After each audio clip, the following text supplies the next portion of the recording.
ஈஸ்வரன் பசுத்து நாமத்துக்கு ஸ்தோத்திரம். இந்த வீட்டுக்காரர் வந்து கொரோனாவில் இறந்துட்டார். 15 லட்ச ரூபாய்க்கு மேலே நாங்கள் செலவு பண்ணி இறந்துட்டார். வனத்துறையில் வேலை செஞ்சுட்டு இருந்தார். அவர் வேலையில் இருக்கும்போதே கேஸ் போட்டிருந்தாரு. ப்ரொமோஷன் எதுவும் வரலன்னு சொல்லிட்டு கேஸ் போட்டிருந்தாங்க. கேஸ் போட்டும்போது இறந்த உடனே எங்களுக்கு தெரியாது. கேஸ் போட்டிருக்காரு, எந்த பணமும் வராது அப்படின்னு சொல்லிட்டு எங்களுக்கு எதுவுமே தெரியாது. இறந்து 1 மாதம் கழிச்சு ஆஃபீஸில் போய் எழுதி கொடுக்கும்போது தான் தெரியும் கேஸ் போட்டிருக்காங்க, எந்த பணமும் வரல. 3 பிள்ளைங்க, என் முதல் குழந்தை அழுதான் எனக்கு. 2வது ஒரு பொண்ணு, இந்த பொண்ணு கல்யாண வயசில் இருந்தா. இன்னொரு பையன் இருந்தான். இருந்தோட எங்களுக்கு இந்த நாங்கள் சின்னமலை தான், என் வீடே சின்னமலை தான், சர்ச்சு பின்னாடி தான் எங்கள் வீடு. இப்போ என் பையன் ஒரு நாள் வந்து அவர் இறந்த உடனே, பெரியவன் இறந்த உடனே நான் எந்த சாமியும் கும்பிடாமல் நான் ஒரு பைத்தியமாகவே இருந்தது.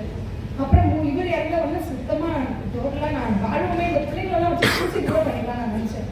அதுக்கப்புறம் என்னாச்சு, என் பையன் ஒரு நாள் முதல் என்னை கூப்பிட்டு வந்தோம் வாமா அப்படின்னு சொல்லிட்டு நாங்கள் முதல் இங்கே வந்தோம். நிறைய நாய் வளர்க்கலாம்.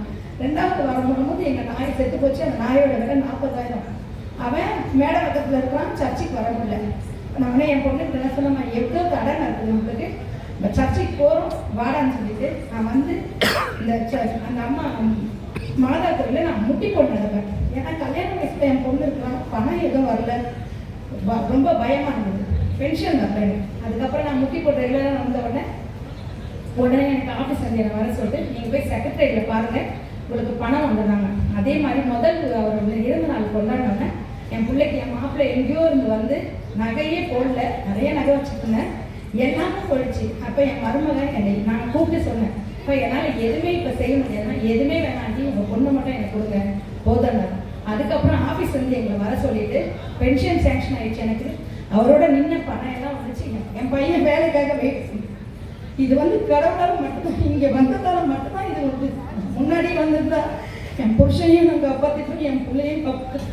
சரி இருக்கிற பிள்ளைங்க 2 நல்லபடியாக இருக்கணும். நான் ஞாயிற்றுக்கிழமை நாங்கள் எங்கேயுமே இருக்க மாட்டோம். நாங்கள் இங்கே 7 மணிக்கெலாம் இங்கே வந்துடுவோம். வந்து முடிச்சுட்டு தான் நாங்கள் போவோம். அது எவ்வளோ பிரச்சனை இருந்தாலும் சரி, எங்களால் எத்தனையோ நாள் காணிக்கலாமல் நான் வந்திருக்கேன். இப்போ கடவுள் பிள்ளைக்கு நான் பென்ஷன் வாங்கின ஃபஸ்ட்டு நான் வரது சர்ச்சுக்கு தான். அந்த காசை எடுத்து வந்து காணிக்க கூட தான் எனக்கு இது சந்தோஷமாகவே இருக்கும். இது வரைக்கும் வழி நடத்தாங்க, இனிமேலும் எங்களை இதே மாதிரி வழி நடத்தணும். ஞானஸ்தான் நாங்கள் எடுக்கக்கூடாது, நாங்கள் இங்கேயே எடுக்கணும். நானும் என் பையன் வெயிட் பண்ணிட்டு இருக்கணும். அதையும் சீக்கிரமாக ஆண்டவர் நடத்தி வைப்பாங்க. ஸ்தோத்திரம் மாதிரி வாழ்க்கை.